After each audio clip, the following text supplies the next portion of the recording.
Hi everyone, welcome to the latest Citizen vlog. This is a city past, so it's looking at our past. Please, if you like these things, I do at least 2 or 3 of these every month. Obviously I pick the January one I'll be doing obviously by about the 3rd week of December, which obviously covers January in city's history. So it could be anything from 1960 to 2018, but obviously I don't think it'll be 2018, it'll be a bit further back than that. So there'll be one of those out by the 3rd week of December. And we also do another couple of these city pass, and this is one of these little specials that we do. Sometimes we do them on players, sometimes we do them on just on the time of year and what we're looking at, sort of thing. So today, please push the bell notification so you know when these are coming out. 3 things I'm going to look at today.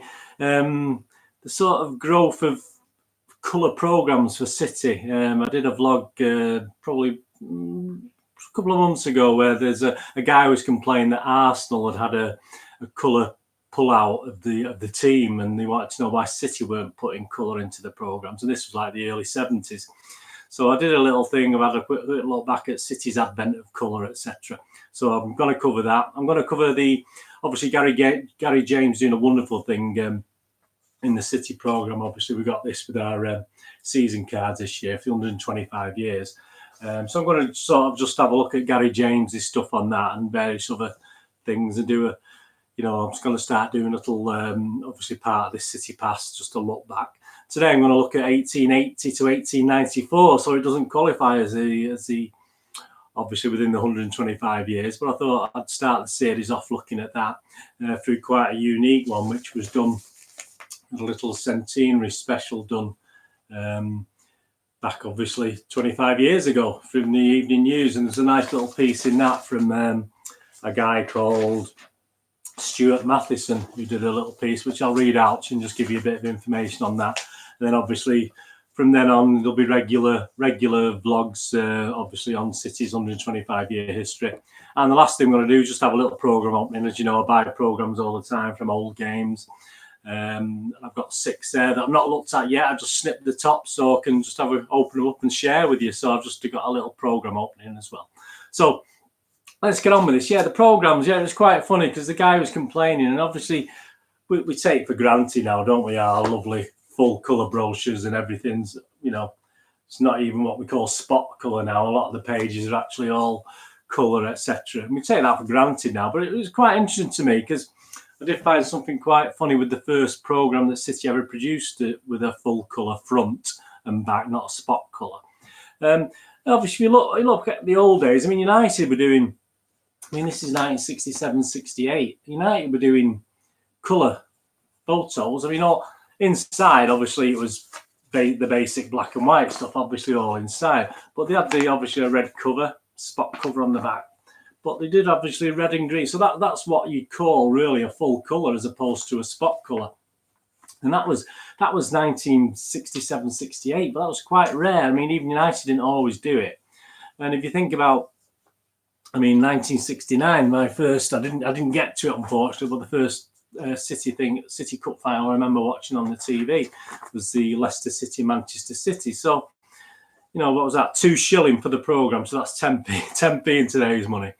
But again, inside it was there's spot colour. That's what we call spot colour, where there's blue and black, where there's little spot colours in it. But most of the pages again were black and white. So inside, that's the colour thing inside. So you got a little spot colour with the green background there. But again, it was only really the front of the covers, and that was obviously 1969, April 1969. But I think what interested the guy who wrote into the City programme complaining about can we have more colour, was things like this. Arsenal, this was just an Arsenal League programme in 70-71. So again, you got spot colour on the front. It's not straightforward colour. And obviously you've got the City team there in black and white. But what Arsenal were doing and what the City fan obviously objected, they had that little pen pictures in colour with all the autographs of the players. So, and look at the back. That's what he was complaining about. Why did Arsenal do something like that? And obviously City hadn't. And obviously the other side of that colour, obviously if you look at if you look at the thing as a whole, what one side's that and the other side's that, because obviously it's cheaper to isolate a couple of pages and print the colour. So you also had a player picture in colour. So that was 70-71. And City in the 70s weren't doing any. It was basically just black and white programs with the bit of spot colour, if you like, with the blue background and black and white pictures. Liverpool in 1973 was an interesting one, because what came out in 1970, what was out in the 70s was a little thing called league football, and it was put as 5p, but a lot of clubs used to give it away with the programs. And then obviously in that you had colour elements, adverts. Obviously Texaco are going to pay for that because it's an advertiser. Then you get the other side, so you get a nice picture of the Football League. And look, cigarettes, obviously that was a big thing. So within the Liverpool thing, and they could afford to do that and put a nice thing in the middle, because that's league football. So there's a Liverpool FC in colour. So a lot of these magazines in the early 70s had these league football magazines. So they were basically like ours, just spot colour on the front cover, and basically all black and white inside, and all the Liverpool stuff. And then obviously it's funny because that was 1973 and City was still doing the basic things. City was still doing this up to the 24th of April 1976. This is the last one that we actually had a black and white front thing. So as you can see, there's some spot colour inside, but not very much. It's mainly black and white, etc.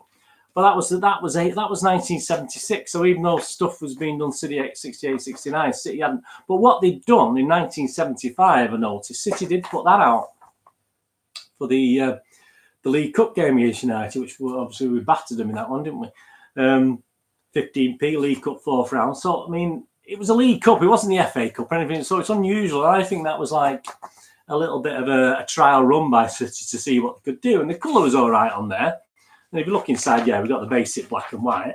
But then you've got that, look, colour images again inside, match photos inside. And obviously the other side of that, obviously you've got another colour thing. So you've got Jimmy Nicol there of something to do with Manchester United, obviously with red hair. And there's another one, Tommy Docherty in colour. And the other side of that, we get some colour as well. And there we go. Kenny Clements there, pictures of Colin Bell and Alan Oakes. So there was quite a bit of colour. I mean, that was quite a lot. And in the middle pages, so City pushed the boat out on that. I mean, we were playing United. Perhaps you think. I mean, don't forget in the 70s, perhaps there was income come from these programs as well. So they had to be careful. But the complaint from the City fan was made back in 1972-ish, 73 about the colour. And obviously, this was the first instance really that City had the most, plenty of colour in the programme. So that was November the 12th, 1975. And that was preparing us for 1976, because obviously up to April 76, we're still doing the black and white spot colour thing. And then what we got, obviously, August the 25th, 1976, the first time City go colour. And if you look, the colour's a little bit blurred. It's bled a little, the colour on it. Now, I thought every programme was like this, but I've actually seen programs since where the colour is spot on. There's no bleed in the colour. So this is obviously, they sold this to me. This is one I picked up myself. I mean, I went to the game. So I bought this assuming that colour's all right, but it's not very good, is it? It is a bit blurred. Obviously, not perhaps as clear on the camera. So, but there are ones out there that are far better. And again, that's blurred. The red and white stripes of the opposing team there. Is it Sheffield United? Blurred or Stoke. So yeah, it was quite unusual. That was our first attempt at a colour front cover, and that was August the 25th, 1976. So even inside, again, a lot of black and white. They're not gone mad. They've got a couple of pages of colour. Got your spot colour. There's the opposite to that's the opposite to that Stoke thing is that. So you get another colour page, obviously. So it's obviously the opposite pages. So that was our first attempt, and to be honest with you, that it wasn't great because it made me look, check my eyes because it was a bit blurred. So that was quite unusual. But as I said, I have seen programs. You can probably see it better on the Match Mag there. It just looks a bit. You say it's slightly blurred. It's slightly bled the colour, so it wasn't a great, even though they'd had a trial, it wasn't. But I mean, if I was at the printers, I'd say do it again. As long as you know, you cocked it up, mate, you do it again. But obviously they sold that to me. I bought that 15 pence at the time, which was a lot of money. So anyway, but as I said, I have seen that programme, and the colour was pretty good on it. The colour's spot on with the cover. So I mean, that was 1976, and we sort of progressed with that more or less for a long time. That sort of, you know, only 3 or 4 colour pages. This is 3rd of May 1980. So you got your full colour front, obviously nice pictures now. But again, inside a lot of spot colour. And obviously you get some match colours there. And obviously the opposite, that's going to be a colour thing. Well, no, it's not. It's only spot colour. So they haven't even pushed the boat out there on that one. But throughout it, it's a lot of where the pages are coloured. So you got the blue pages, you got the yellow pages, etc. All that sort of thing. But again, very little colour. It's just spot colour and backgrounds that are in colours. So it's not what we'd recognise today as colour. I mean, that's 1980. I mean, I produced my own little computer magazine in the 80s, and obviously we were very spot colourish, and we were looking at full colour ones before we actually jacked it in. We couldn't get the financing to do it. So that was 1980, and it pretty much stayed like that. And if you think about the only time we saw the first full colour one, where you'd recognise it today as full colour, was the first one in August 1991. So you're talking from 1974, 5, 6 when we're playing with it, and 1991 is the first one where the pages are what you'd see today, basically. You know, not all obviously bright colours, but it's more or less, and there's obviously a thing in there to sell the memorabilia as well. So even better, the voucher sheet's still in black and white, or blue and white. Unused, that voucher sheet. I don't think we did much that season. But yeah, that's obviously what we recognise as colour. And that was August 1991. So it literally taken us from our last black and white one in April 76 to 15 years to go from that to the full colour one. Obviously, if you include that, it was probably a year earlier when we did that one with pages of colour. So I thought it was quite interesting to have a look at. And it just sort of, we weren't the last to go colour, we weren't the first to go colour. I mean, you know, I look through my old programmes now, there's quite a lot of colour programmes there, but I thought that was quite interesting. Right, on to the 125 years. This is part 1 of this series on the 125 years of Manchester City. I mean, if you've got the season cards, you would receive this. I'm sure you've all had a look through. I'll be looking at pages from that in future episodes. But what I want to read out for you today is a bit taken from this one, which is the centenary souvenir. So it's Monday, December the 5th. So this would have been 25 years ago. So 1994. So obviously 1894, 1994. So it is 100 years of the Blues with pictures. Obviously, it's a Manchester Evening News thing. But obviously, as I said, most of it is after 1894. But it's quite interesting because it covered a little bit the birth of the Blues, which was written by Stuart Matheson. You know, I just sort of read out the what was it? It's good. I mean, I could redo it and do it, but you know, my credit to Stuart Matheson for this. And they starts birth of City. She was only the vicar's daughter, but she sowed the seeds of Manchester City Football Club. Yes, the time-honoured opening to many a bawdy one-line joke is exactly how the future Blues came to fruition in the 19th century.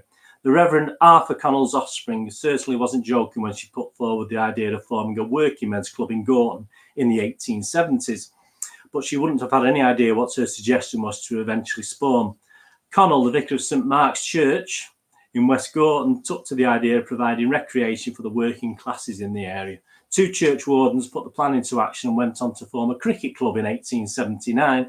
And then in 1880, St Mark's West Gorton Football Club was born. A series of friendly matches constituted the club's first action, and the soccer enthusiasts in the area who joined St Mark's played their football on the rough piece of land in Clowes Street, or Clowes Street, Clowes Street. The club was to go through several changes of name and 5 changes of address in its first 7 years of life. The first name change came about when the club began importing players from outside of St Mark's parish in its second season, and the church subsequently drew its patronage, and the club became West Gorton St Mark's, by which time they were now playing at Kirkman's Hume Cricket Ground, which they had. Gorton were evicted. Clementon Park was their next port of call, but victories were proving few and far between. When comparatively successful local rivals Gorton Athletic were searching for playing accommodation, the two clubs decided to join forces. But Athletic soon became the dominant party both on and off the field, and despite growing crowds of spectators, which exceeded 1,000 for one match, the West Gorton contingent grew restless and left Clementon Park and the Athletic members to go it alone again. 4 years after their birth, the club began to take a more solid-looking shape with the formation of Gorton Association Football Club in 1884, a move to Pinkbank Lane and becoming members of the Manchester and District Association League. But home ground problems were proving the bane of the club's life, and once again they uprooted to Reddish Lane. In 1885, I played there myself. In the second season there, however, the landlord upped the rent and the club couldn't afford to stay put. The troublesome question of a permanent home was solved by Gorton's astute skipper named Mackenzie. His job was as a moulder at Bennett's Timber Yard in Hyde Road, and he lived in Bennett Street. To get to work, Mackenzie had to cross waste ground. The patch of land was barren, full of holes, refuse, and even had a culvert running through it, but Mackenzie thought he had prospects for a football ground. The club committee agreed, and in June 1887, they agreed to rent the ground from its owners, the Manchester, Sheffield and Lincolnshire Railway Company. With the shift of location, the club took up the name of Ardwick and fortunes began to soar. They became more professional. Jack Hodgetts became the first pro player at 5 shillings a week, 25p in our money now, and local wealthy businessmen were taking an increasing interest. Meanwhile, in 1888-89, the Football League was started up. Ardwick, however, continued to play friendlies, a number against top-class football sides like league champions Preston and cup holders Blackburn Rovers. Ardwick's sights were now firmly set on a step up to the league stage. This was attained in 1892 when Ardwick, largely through their successful winning of the Manchester Cup against 3 times winners Newton Heath, later to become Manchester United, were invited to join the newly created second division of the Football League. But success on the field was tough, and even tougher was the financial fight off it as creditors closed in on this stricken club, and Ardwick succumbed in 1894. Secretary Joshua Palby refused, however, to let the notion of a successful football club in the area die. Out of the ashes of Ardwick, Purlby dragged Manchester City Football Club Limited into life. Somehow, the irrepressible wrangler Purlby convinced the Football League that City had a solid future, and despite not having a single player on their books, the club were elected to the second division. On the September the 1st, 1894 at Bury, Manchester City played their first ever match and lost 4-2. Well, a bit more on that in future ones. Well, I thought I'd just cover 1880 there and take the piece from Stuart Matheson. My thanks for that, and my thanks to the Evening News, etc., for that information, and just of interest to me. I mean, I think I have read it before, but it's always nice to reread these things. And as I said, over the next few, in and out of the city pass, I'll be looking at 125 years, especially with obviously the wonderful Gary James has done a piece in the programmes.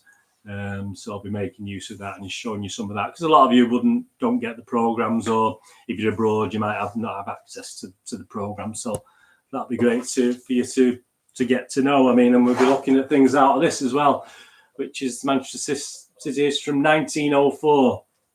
Fantastic book, and all undone through newspaper. Pull out some newspapers, reprints from newspapers, etc. So that'll be coming in useful as well over the next. And there is a new version out of this as well. It is quite expensive. This is a version up to 2011. I mean, we all pretty much know our history since then, don't we? But when I was bought this, somebody even nicely stuck in a little bit extra for me at the back, so a proper newspaper. But it all finishes. A little game. You remember that one? That was where it all finishes. Obviously, the FA Cup win after we broke the 35-year hoodoo. So it's probably a good time to bring that out, wasn't it? I think that was the original version, and there is an updated version now of that. Right, that's that. Let's finish off with the programme openings. So I'm just going to shift around now and get to do the programme openings.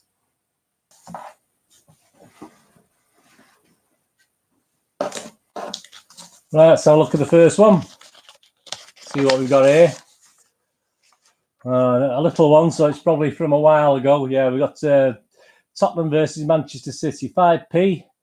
Season 72-73, Saturday the 10th of February 1973. So let's have a quick look in here. Some action pictures. I always like action pictures. Derby County versus Spurs. Martin Chivers, there's a name for you old guys, if you remember back to those days. Mike England, another well-known thing. Terry Hennessy. Back to the routine. January was the most unusual month. We played 4 first-team matches. And they were evenly and comfortably dated for the 4 Saturdays. So some more pictures there. Crystal Palace versus Spurs at Old Crystal Palace, still the same ground. UEFA Cup quarter-final, Tottenham versus Victoria Setúbal. I'm sure we City played those as well, Victoria Setúbal. And there's the old Manchester City team. A lot of familiar faces, especially to me. I mean, you know, a lot of guys there.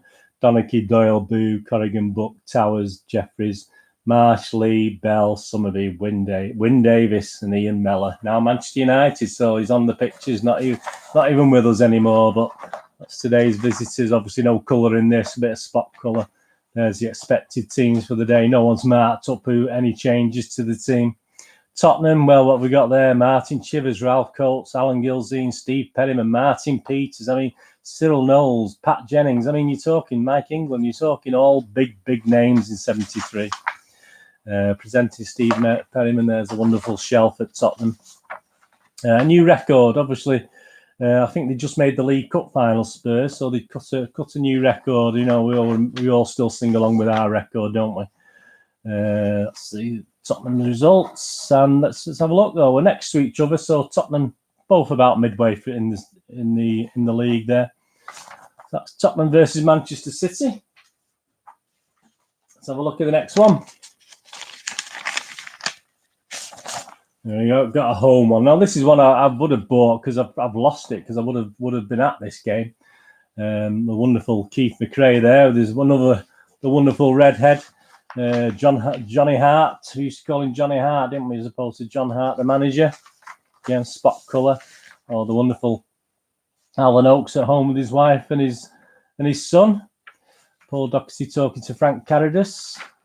Under Frank Carradus, all these names waiting for another stand. Here we go. So there's the letter page that was talked about before when he was commenting about Arsenal getting the colour thing. Anything exciting? Whinging about the stands. Attention has been focused on Derby and Chelsea's plans to erect Real Madrid type super stage at considerable cost. So asking why we've not done the same. You know, obviously a letter answer from Mr. Swales there, obviously going on about the wonderful North Stand and how things will be further enhanced. Mike Doyle there, Art's Motors. Vince Miller, your DJ at the the City Social Club. And we're playing Walsall, aren't we? So, yeah, Walsall in the League Cup second round replay, 22nd November 1973. City in action. Some great Colin Bell there. And Dennis Lehman. Remember Dennis Lehman? One who had a lot of younger guys wouldn't have ever even heard of, you know, but they're all part of City's past, aren't they? League Cup record, only one Wembley year, 69-70. Got a few more of them to come, haven't we, in the League Cup? Crowds, what have we been doing crowd-wise? 34,000, 30,000, 31, 32. Yeah, good crowds, all in the 30,000s. Good time, good team. City had a good team in these days. Peter Gardner, Colin Bell with his Bell Waldron restaurant. And there's the teams, and there's the changes on there as well. So we had McRae in goal, Pardo at right back, Donachie, Doyle, Bouvoke, Sunderland, Bell, Law, Lee, and Marsh, and he was subbed. Obviously, sub was Tony Buck, so he got subbed quite early after 15 minutes. Good times. To the next one. Oh, an older City one now. Manchester City versus Arsenal. I mean, this is the stadium as I first visited it. This is obviously 1962. Well, that's how it looked when I made my first visit, and I used to sit in this corner here used to go in round there, I think, and used to sit on this end aisle of the Platt Lane with my dad when I first went. So Arsenal, still a magical name. Welcome this afternoon to Arsenal, a name which, despite some lean post-war years, still retains some of its magic in the north. And there's a league table sitting down near the bottom, 6 from the bottom. Arsenal a little bit better, about 4 places higher. So it wasn't a top of the league match, was it, by any means? All the advertisers, Truman Steele, introducing our visitors. Don't you have any pictures from them? And there we go, Manchester City. Look at that. Manchester City 2, Arsenal 4. So that didn't end very well, did it? Troutman, Kennedy, Sayre, Benson, Levers, Oakes, Wagstaff, Hannah, Harley, Dobin, Young. So, I mean, Troutman letting him fall. What's going on? No wonder, I think he was pretty close to retiring by then. Billy Wright, manager of Arsenal, Billy Wright. There you go. Quiz, and that's a quiz on Arsenal as opposed to a quiz on City. And go by train, they are day excursion to London, 42 shillings and sixpence. So that's £2, 12.5p to get to London. That's not bad, is it? And obviously, Smethwick, if you're going to West Brom, is a little bit cheaper, obviously, from Piccadilly, 15 shillings and sixpence, which is 77.5p in today's money. But hey, go by train. It was probably seems cheap, but it probably wasn't that cheap at the time, was it? The next one we got, it's a bit of a newer one, QPR, 6th of February 1993, price £1.30. Who's their manager? Let's have a look. QPR. Would it be Jerry Francis? Probably Jerry Francis at the time. Some action pictures. Yeah, there we go. Jerry Francis, picture Jerry Francis there. The championship is still wide open. Introducing our citizens: Keith Curl, Peter Reid, Quinny Phelan, David White. 10-year record, and been a bit up and downy. Got the Rangers review there on video. Is that the video? Yeah, it will be a video in these times. It won't be a DVD yet. Yeah, I mean, these modern, there's not as much. They're not as great to look at, these modern programs. There's some of the older ones, to be honest with you. I find, a little bit not bland. 1974 QPR 3, City 1, City 0. Meeting Rodney now with the old Rodney Marsh. Obviously, he went on to QPR as well, didn't he? Plenty of pages, questions and answers. I like that, and I like them when they're asked personal questions, not just about football. I always like, what's your favourite drink and all this sort of thing. The league, there we go, very close together. 3, so City are 6th and QPR are 7th, so that's both in the Premier League then. Horton, Ransom, Phelan, McMahon, Curl, Vonk, White, Sharon, Quinn, Simpson and Holden. That's QPR against City. 6th of February 1993. So the last couple, smaller one now, so it's probably an older one. There we go. Yeah, the Anfield review. We've already seen one of these, haven't we, on the when I was on a look at the colour magazines earlier on. And it's a thick one as well, so it's got another league football thing in it. Lee tipped to break his own spot kick record. I don't think he did. I think he only set the record once, didn't he? I don't think he did it more than once. All set for another title challenge. Yeah, because this is the year after everything. This is looks like the first game of 72, 71. 4 teams were right a point apart at the top. And obviously, as we'll see in a minute, Derby, the ones who lifted the trophy. And they won by a City were a point behind, but so were 3 other teams as well. Texaco. So there's the colour again with Texaco. As I said, it's look at that, Chelsea, Aintree Bridge. Look at that for Chelsea. It looks lovely, that, doesn't it? And that's a great stadium. Looking at it, we got that bit, didn't we? We didn't get the other bit, so did we? With the Chelsea ground, but they will be moving soon, obviously. Champion Kevin Hector. And they are players number 6. City used to have a kit similar to that, didn't we? 3 or 4 years ago. Sunderland FC Division 2. Notice Mr. Dennis Stewart, Dave Watson. There you go. Two City, 2 who would be City players. Terry Orriff. Obviously, we see his daughter on TV still. Rothman's yearbook, football yearbook, that used to be quite popular. There's all the league results for all the divisions. This league football magazine was excellent. It was a good read. Wonderful Gordon Banks.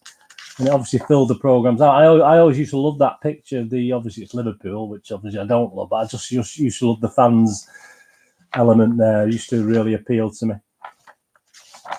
Liverpool Football Club, and yeah, and there's we've got the final table somewhere. There we go.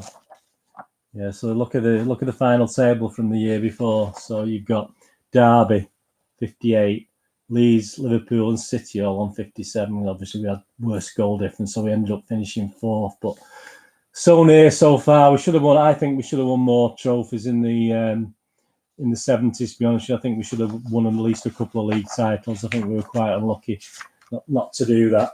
And the last one today, it's a big one, but an older one, still an older one. So 12th of September 1970. So Nottingham Forest versus Manchester City, Football League Division 1. So again, spot colour on the front.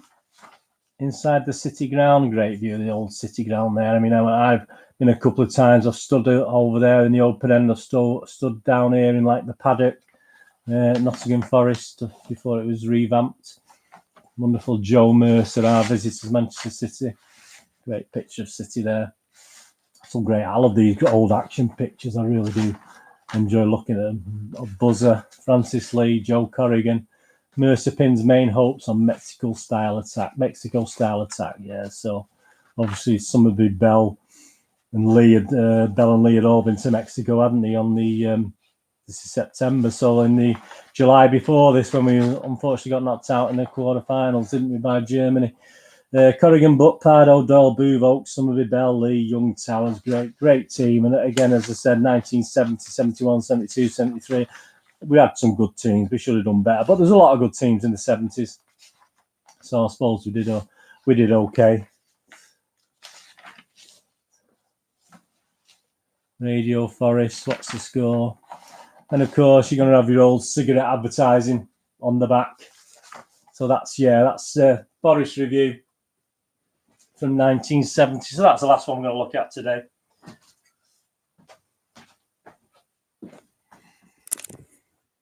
Hope you enjoyed that. Anyway, have a quick look through the programs. I'll put them into my my collection now and add them to my. I don't know. I've not added up how many I've got. Is it hundreds of thousands? I mean, I don't know. I've actually been. What the bedroom, the spare bedroom is literally just boxes all around with all the programs in. So I'll be adding these to the. I'll be putting them on in my little diary. I have two diaries, one for the club, one listed by club and one listed by dates. So I know when I can do like the things on certain dates. I know what game we played.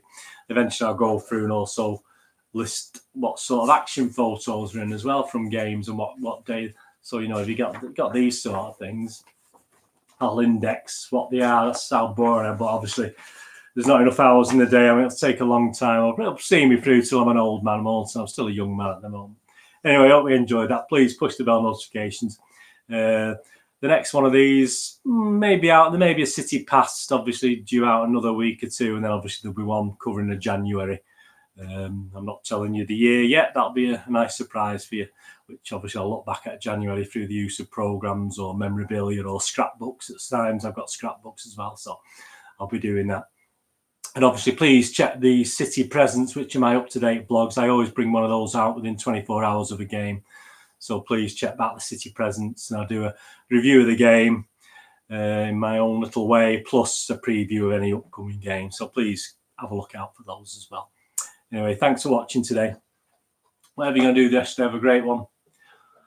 Look after yourself, look after your friends, and more importantly, look after your family. And hopefully I'll see you all again very, very soon. Thanks for watching. Bye-bye.